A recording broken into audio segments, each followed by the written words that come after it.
सपा के पूर्व राज्य मंत्री तेज नारायण पांडे ने भाजपा सरकार के खिलाफ किया प्रदर्शन। यह डर नहीं लगता, अभी शुरुआत की है और हम लोग लोकतंत्र की स्वस्थ परंपरा को मानने वाले लोग हैं। हम लोग संविधान को मानने वाले लोग हैं। आज पहला दिन था, अभी शुरुआत किया है और समाजवादी साथियों ने इस बात का संकल्प लिया है कि आने वाले समय में सरकार को उखाड़ फेंकेंगे। जिले की 5 सीटों पर समाजवादी पार्टी का कब्जा होगा।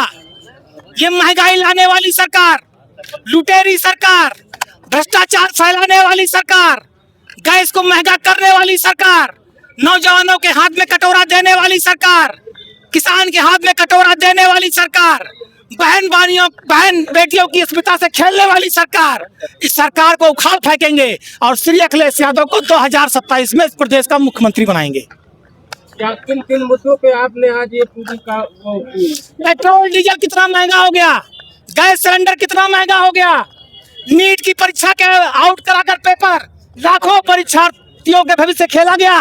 स्मार्ट मीटर के नाम पर पूरे प्रदेश के लोगों को ठगा लूटा जा रहा है। अयोध्या के लोगों को खाद की बोरियां मिल नहीं रही है, नौजवान को नौकरी मिल नहीं रही है, थाना तहसील अस्पताल लूट का मुद्दा है, हर जगह लूट मची है, भ्रष्टाचार चरम पर है योगी सरकार में। इन सारे मुद्दों को लेकर हम लोगों ने आज महामहिम को प्रेषित ज्ञापन जिला प्रशासन अयोध्या फैजाबाद को दिया है। कहना चाहेंगे इस प्रदर्शन के माध्यम से, किन मुद्दों को लेकर के आप लोगों ने प्रदर्शन किया? देखिए, सोई हुए सरकार को जगाना चाहते हैं क्योंकि मोदी सरकार जो है अपने अयाशियों का ठीकरा जनता के ऊपर फोड़ना चाहती है। जब तक बंगाल का चुनाव था तब तक कोई महंगाई नहीं थी, कुछ नहीं था। जैसे बंगाल का चुनाव खत्म हुआ, जीत गए, उन सारे अयाशी का जितना चुनाव प्रचार में खर्चे थे, चाहे हवाई जहाज़ से लेके अन्य राज्यों के आए हुए मुख्यमंत्रियों का खर्चा, खुद का खर्चा, रैलियों का खर्चा, आने के बाद जीतने के बाद वो जनता पे फोड़ दिया। उन्होंने कमर्शियल गैस 3000 का, जो कि स्वयं कहते हैं कि पकौड़ा बनाना एक रोज़गार है और स्वयं कहते हैं कि तेल कम यूज़ करिए। तो ये बताइए, या तो वो कहना बंद कर दें कि भैया रोजगार हम नहीं दे पाएंगे और जो अर्थव्यवस्था है वो गड़बड़ है, हाथ जोड़कर कह दें कि भैया अब हमसे देश नहीं समझता, आप गद्दी से उतर जाइए। वैसे भी हमें तो लगता है जैसे हर चीज़ का ठीकरा वो कांग्रेस पे फोड़ते हैं, तो हमें नहीं लगता कि शायद अर्थव्यवस्था उनके लायक नहीं है, वो अर्थव्यवस्था के लायक नहीं, लेकिन वो अर्थव्यवस्था उनके लायक नहीं है। और दूसरी चीज़, महिलाओं के लिए कहीं भी कुछ भी महंगाई होती है तो सबसे पहला मार किचन में महिलाओं को पड़ता है। जैसे, और हमको तो लगता है कि वो अपने सास की भूमिका में है। जैसे सास लोग घर में होती तो कहती बहू गैस कम जलाओ, चूल्हा जला के काम कर लो,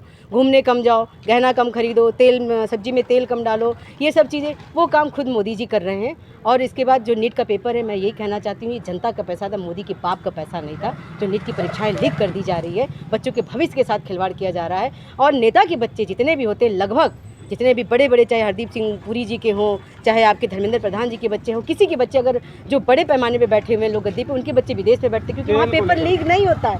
लेकिन यहाँ भारत में पेपर लीक होता है, उसकी जिम्मेदारी मोदी सरकार की बनती है और बच्चों के भविष्य के साथ खिलवाड़ न करें। और हर समय समाजवादी पेट्रोल डीजल भी महंगा, मतलब आप गरीब को कहते हैं कि हम 5 किलो राशन पे सिर्फ जिंदा रखना चाहते हैं। गरीब जितने भी आप ठेले पे चले जाइए, जितने भी लोगों को सब गैस पे ही काम करके अपना जीवन यापन करते थे, लोन लिया, बेटी की शादी का काम किया, आपने एकाएक उठा के 3000 रुपये बढ़ा दिया। बताइए उसकी कमर पे कितनी मार सहेगी? जनता सह रही है। और कहती दी है सबसे बड़ी मार अगर किसी को पड़ती है तो महिलाओं को पड़ती है, चाहे वो उच्च वर्ग में हो, चाहे निम्न वर्ग हो, चाहे निचले स्तर पर महिला हो, सबसे बड़ी मार महंगाई की महिलाओं की पड़ती है। आज आप लोगों ने ज्ञापन सौंपा है? जी बिल्कुल, सौंपा है।